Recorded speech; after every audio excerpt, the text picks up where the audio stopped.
మరి మీకు మీరు కూడా ఆలోచించారు. మరి మీ పరిస్థితి ఏందో నాకు తెలియదు. ఆల్రెడీ చెప్పారు, ఫ్రంట్ రోలో ఉన్న ప్రతి ఒక్కరం ఒకరికి పిల్లలకు పాలు లేకుంటే ఒకరు సూసైడ్ చేసుకుందాం అనుకున్నారు, ఒకరు ఇల్లు వెళ్ళిపోదాం అనుకున్నారు. ఒక్కొక్కరిది ఒక్కొక్క స్టోరీ, ఫ్రంట్ రోలో ఒక్కొక్కరిది ఒక్కొక్క స్టోరీ. కానీ మా అందరికీ ఒకటే తెలుసు, మ్యాసివ్ యాక్షన్ గా పని చేసినాం, మ్యాసివ్ యాక్షన్ గా ప్లాన్ చెప్పినాం, మ్యాసివ్ యాక్షన్ గా మీటింగ్ ఇన్వైట్ చేసినాం, మ్యాసివ్ గా మర్సిడీస్ బెంజ్లో తిరుగుతున్నాం అంతే. ఇది 5 సంవత్సరాల క్రితం అర్థమైంది.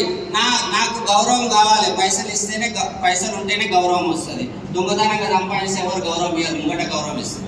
కానీ న్యాయంగా 100 మందికి సహాయం చేయాలంటే నేను మ్యాసివ్ యాక్షన్ గా ప్లాన్ చేసినప్పుడే 100 మందికి కాదు 1000 మందికి సహాయం చేయగలిగిన. మీరు కూడా ఆలోచించండి ఈ విషయాన్ని.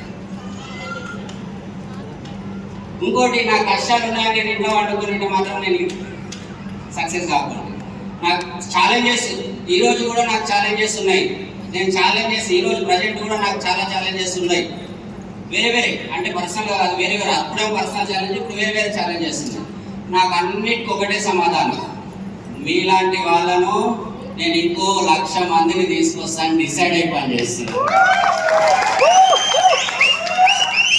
నాకు ఎవరి మీద కూడా డిపెండ్ అయి ఉండాలనిపించదు, ఒక వ్యక్తి మీద అస్సలు డిపెండ్ అయి ఉండాలనిపించదు, అస్సలు ఉండాలనిపించదు. ఎందుకంటే మన ఇండియా జనాభా 140 కోట్లు, ఒక్క మనిషితోనే నేను టైం వేస్ట్ ఎందుకు చేయాలి,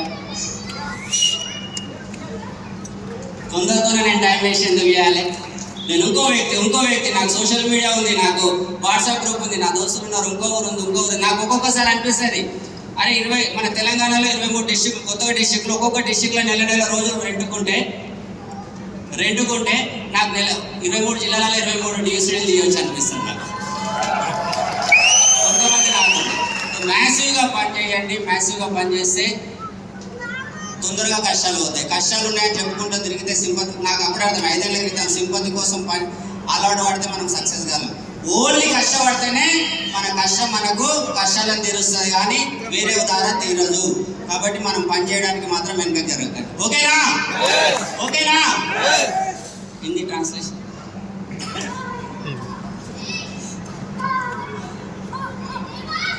మైక్ లేదా నేను హిందీలో చెప్తాను.